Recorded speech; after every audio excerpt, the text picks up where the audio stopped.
राधे राधे। शरद पूर्णिमा की आप सभी को हार्दिक शुभकामनाएं। शरद पूर्णिमा की कथा इस प्रकार है।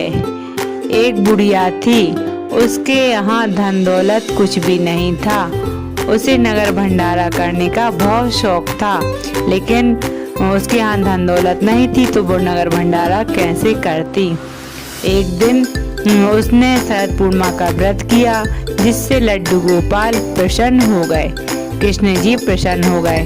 तो उन्होंने कहा कि बुढ़िया क्या मांगना है मांग। तो बुढ़िया ने कहा हमें नगर भंडारा करना है, सब हमारे यहाँ भोजन करने के लिए पधारें, क्योंकि मैं सबके यहाँ भोजन करने के लिए जाती हूँ। मेरे पास इतनी धन दौलत नहीं है कि मैं नगर भंडारा कर सकूं, सबको अपने यहाँ खाने पर बुला सकूं। तो कृष्ण जी ने उस बुढ़िया को करैया और झरिया दिए, जिससे वह उससे कहा कि सुबह तुम उठकर पूरे घर की साफ सफाई करना, स्नान आदि करके चौक पूरना और फिर करैया झरिया को ठकोना और नगर भंडारा का बुलौआ भिजवाना, जिससे 56 भोग आ जाएंगे। वैसे बुढ़िया ने वैसा ही किया। उसने सारे नगर में नगर भंडारे का बुलौआ दे दिया। जैसे बुढ़िया के यहाँ सब लोग भोजन करने के लिए आए, तो बुढ़िया ने सुबह स्नान करके सब में साफ सफाई करके भगवान को प्रणाम करके करैया और झरिया जैसे ही ठकाए तो 56 भोग आ गया। उसने सब नगरवासियों को प्रेम से भोजन करवाया। सब प्रसन्न होकर अपने घर वापस लौटे। यह खबर राजा रानी के पास पहुंची, तो राजा रानी वहां गए और बुढ़िया से कहा कि हमें भी भोजन करना है। तो बुढ़िया ने राजा रानी को बैठाया और करैया झरिया ठकोई 56 भोग आया।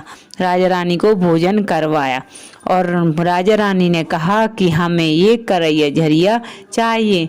तो बुढ़िया ने कहा ये हमारी भक्ति पूजन से हमें लड्डू गोपाल ने दिए, ये आपको नहीं दे सकते।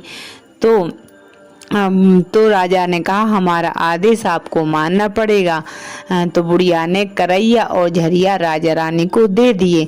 वह घर पहुँचे, महल में पहुँच के उन्होंने नगर भंडारा का बुलौआ दिया कि हमारे यहाँ सबको भोजन के लिए आना है। और जैसे ही करैया झरिया ठकोए खटखट किए तो राजा के सिर में लगे और रानी के सिर में लगे जोर जोर से, तो वो चिल्लाने लगे। और फिर वे दोनों दौड़ते भागते बुढ़िया के पास पहुँचे और कहा बुढ़िया तूने ऐसा क्या जादू टोना किया है कि जब हम इसको खटखट करते हैं तो ये हमारे सिर में लगता है बहुत जोर से। तो बुढ़िया ने कहा आपने क्या किया था उन्होंने कहा कि हमने सुबह उठ के इनको ठकठकाया तो ये हमारे सिर में घले, राजा रानी दोनों के सिर में घले लगे।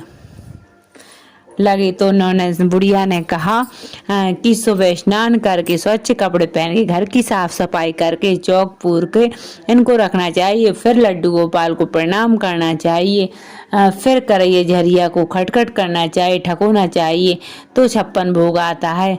ऐसा करने से तुम्हें सिर में नहीं लगेंगे। फिर राजा रानी पहुंची, उन्होंने नगर भंडारा का बुलौआ भिजवाया और फिर करैया झरिया को ठकठकाने लगे, खटखटाने लगे, तो फिर 56 भोग आ गया और सब राजा रानी के यहाँ भोजन करके प्रसन्न होकर अपने अपने घर वापस गए। फिर राजा रानी ने करैया झरिया बुढ़िया को वापस कर दिए। धन्यवाद।